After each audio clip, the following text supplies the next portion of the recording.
Let me He didn't explain. have extra words? He did not. He did not. He did not. Let me He did not explain. have extra words. Can I explain it now? Well, yeah, but I mean, Okay, even but- Yusuf Ali's commentary admits it.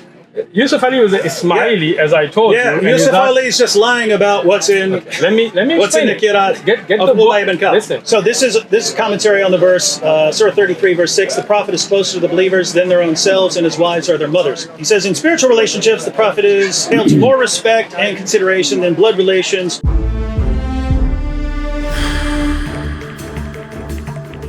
Welcome to Events and History, where we explore the origins, teachings, and historical development of Islam with a fact-based, analytical approach. Muslims have always claimed that the Quran is the same everywhere and supernaturally preserved, word for word and letter for letter. But here, we see Sheikh Uthman confronted with evidence suggesting corruption within the Quran. At first, he seems to recognize the problem, but instead of addressing it honestly, he quickly shifts to denial and misrepresentation. This moment reveals the difficulty many face when claims of Quranic preservation are challenged. God Logic took it to many Muslim Arabic speakers who confirmed the different meanings in different Quranic readings. The exchange sheds light on how the Sheikh throws transparency, consistency, and truth under the bus, just to defend what he knows is a lie.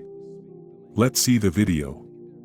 In the Quran, find me one Muslim in the entire world that does not agree that the Quran begins with Al-Fatiha and with Surah An-Nas. Find me one. Ubay ibn Ka'b? You heard Ubay him? ibn Ka'b Ubay ibn radiallahu Ka'b. anhu did not believe that Surah Fatiha ends in Surah Nas? He didn't have 2 extra surahs in his Quran? No! Ibn Masud didn't have 111 chapters in his Quran? No! Miskin! Ubay ibn Ka'b didn't say. Ubay ibn Ka'b. Ubay ibn Ka'b didn't Let me say that explain. there are over 200 verses let me- missing from Surah 33. Not at all. Let me explain No, this. Let me he didn't explain. have extra words? He did not. He did not. He did not. Let me He did not explain. have extra words. Can I explain it now? Well, yeah, but I mean, Okay, even but- Yusuf Ali's commentary admits it. Yusuf Ali was an Ismaili, as I told you. Yeah, and he's Yusuf not- Ali is just lying about what's in Let me what's in explain the it. Qira'at Get of the book. Ubay ibn Ka'b. Listen. So this is commentary on the verse, Surah 33, verse 6. The Prophet is closer to the believers than their own selves, and his wives are their mothers. He says, in spiritual relationships, the Prophet is held to more respect and consideration than blood relations. In some Qira'as, like that of Ubay ibn Ka'b, occur also the words, and he is a father of them, which imply his spiritual relationship and connection with the words, and his wives are their mothers. So in his Qira'ah, so he in says, his Qira'ah, he had extra words. hold on. This is your ignorance again. Bring me the ayah. David Wood's gonna get done another time now. Yeah, because you're Ubay, ignorant. because Ubay ibn Ka'b screwed up. Because you didn't understand the hadith. That's the problem. Okay, that's the note. That's the Excellent. verse. So the note is For some strange reason, 7-4. For some strange reason, Ubay ibn Ka'b had extra words in his. He did not have extra words. Here, in this recitation of Ubay ibn Ka'b, which again this is one of the shadh recitations, meaning this is not established from the mutawatir ahadith. When he says this is a shah, this is an irregular reading. It's not the mutawatir. Is this an early Muslim standard? Is this an early Muslim criterion? Did early Muslims, judge by whether something was mutawatir, whether something was mass transmitted? So the concept of tawatur, which was early on, was not used. There was no one in the early period said that the Quran was mutawatir. That's the later concept that was applied later on the Quran. Even people like Ibn Mujahid or Tabari, they never used this term to describe the Quran. You don't know anything about, but what can I do? Here, the word is pronounced differently. It's not an additional word, which changes its meaning from their own wives, from their own selves and wives, to rather their own fathers. But this is first off, this recitation. And he is a father to them. Right. Again, so like here, how he is closer to them. In the recitation, the word changes the meaning of it. Not that there's an additional word, right? Like the word. He said, occur also the words. Let me explain it to you again, and you get it fine, and you can read it. But the thing is, you don't really want to learn. The word walid in walida, for example, right? And just to change in recitation changes the meaning. Both of them being correct. So he's saying that the recitation is what changes the meaning, but it's not a different word. He's actually saying that he is a father to them, and he is a father to them. He's saying that is not addition of words. This is just a matter of pronunciation. I mean, this guy is such a liar. The word walid in walida, for example, right? And just to change in recitation changes the meaning.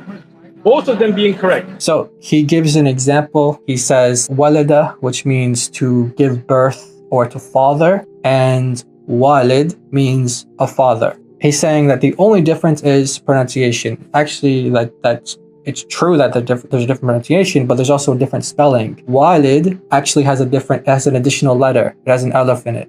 So you're actually adding a consonant. So his example doesn't fit what he's trying to say. It was not the additional word, but the difference in recitation that gave the depth in meaning. So it's not an additional word. Well, this is what David Wood is talking about, by the way. It says Ubay would also read the words, and he is a father of them, in that passage in chapter 33, verse 6. And according to Uthman, this is not an addition of words. It's actually just elongation of like a vowel or something.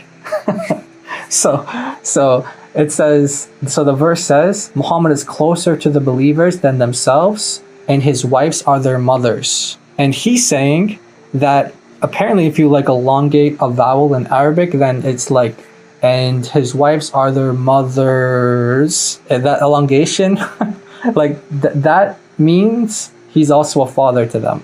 That's what he's really suggesting that. Like, it's crazy. Let's just go to it. So this is the encyclopedia of the different readings of the Quran. It says that in the Mus'haf of Ubay and Ibn Mas'ud and Ibn Abbas, they would all read it as, and they would have these additional words, not just pronunciation, like Uthman said, not just pronunciation, but they would have these additional words, and he is a father to them. So these are additional words, not like Uthman said, it's just a matter of pronunciation. I tried to bring up an example.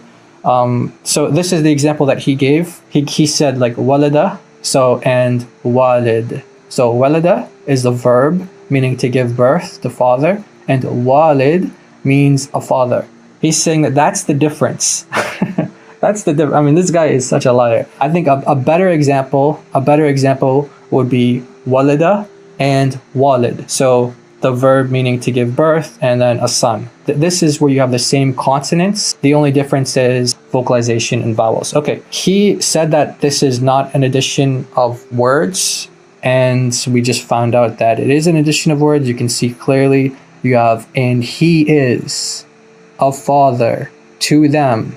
These are all words. It's not just a matter of pronunciation. If textual variance proves that a book is unreliable, then you just left Islam, Uthman.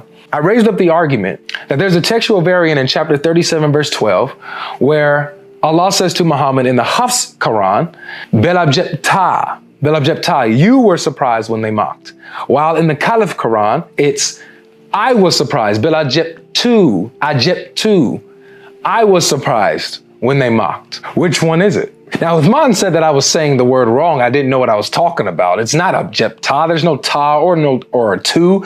It's ajibat, right? It's ajibat. Ajibat. Now, so I asked some Muslims who speak the language, and I wanted to get their opinion on it. Are you able to read this, MD? It says Belajibta. Ajibat. Belajibta. Ajibat. Belajibta. What you say is right. Ajibta, when you read a single word. It is not ajabta. What you say is right. Ajibta, when you read a single word. So according to the Muslims who know the language, I, the non-Arabic speaking Christian, was correct. We see that he already is out of his depth. And he was so nervous here. This is such a big issue that even their scholars talk about this. And I quoted Al-Qurtubi that talks about the differences that they had and how a certain group was reading it one way while another group was reading it another, and how one group rejected the other reading, right? And so he tried to bring evidence from Al-Qurtubi that says that there is no difference in the meaning, that the meaning is the same and it goes back to Muhammad. So I phoned in a friend who is a native Arabic speaker, and I wanted to get his thoughts on the matter.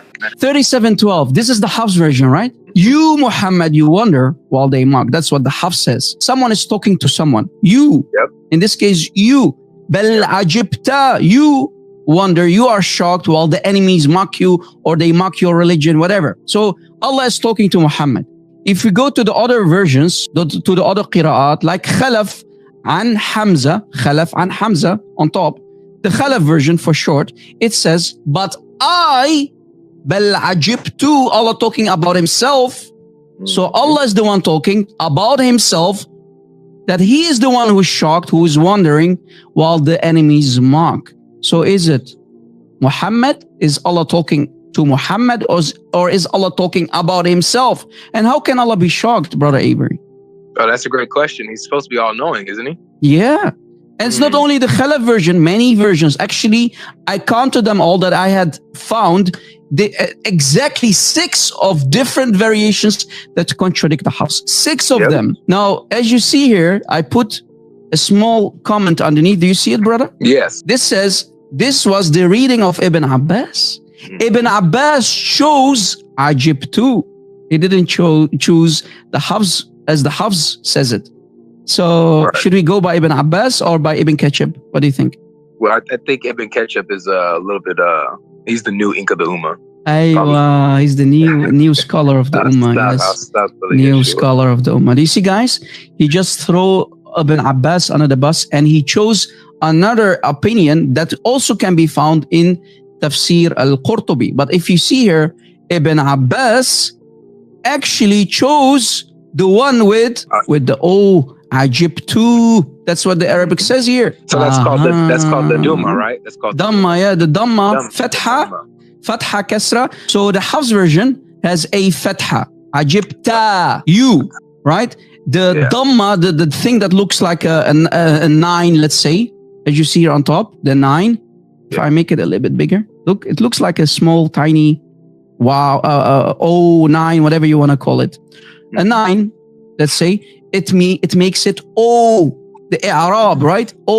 You. So the grammar changes, the meaning changes. And this was the reading, how Ibn Abbas used to read it. Exactly. Why didn't he included that part in his video?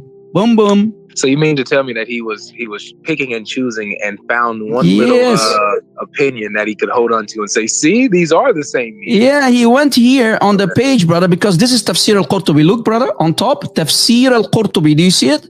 That's right. Bal Ajibta. This is the Hafs version, supposedly. Ajibta. This one does not agree with Ibn Abbas. As I showed you, Ibn Abbas was reading it with a Dhamma. And here, there's a guy even saying, I am choosing the qira'ah of Ali wa Abdullah wa Ibn Abbas. Ibn Mas'ud, by the way, that's among the 4 guys, remember? Muhammad said, go to Abdullah ibn Mas'ud. So Uthman selectively cherry-picked a section of an opinion of someone to make it seem like he was correct and justified in what he was saying. But if you read the entire tafsir, and if he reads what Ibn Abbas said and what the others said, Ajibtu goes to Allah. Why are you lying, man? You're caught again. Sheikh Uthman's response underscores a deeper issue. When faced with undeniable evidence, Muslims choose deflection over honest dialogue. The claim that the Quran has been perfectly preserved stands at the heart of Islam's truth claims, yet moments like this expose cracks in that narrative. Rather than admit the reality, denial and misdirection take center stage. For seekers of truth, this video is a reminder that faith must rest on evidence, not slogans. The Bible calls us to test all things and hold fast to what is true, something worth reflecting on today. Jesus is Lord, the only way to eternal life.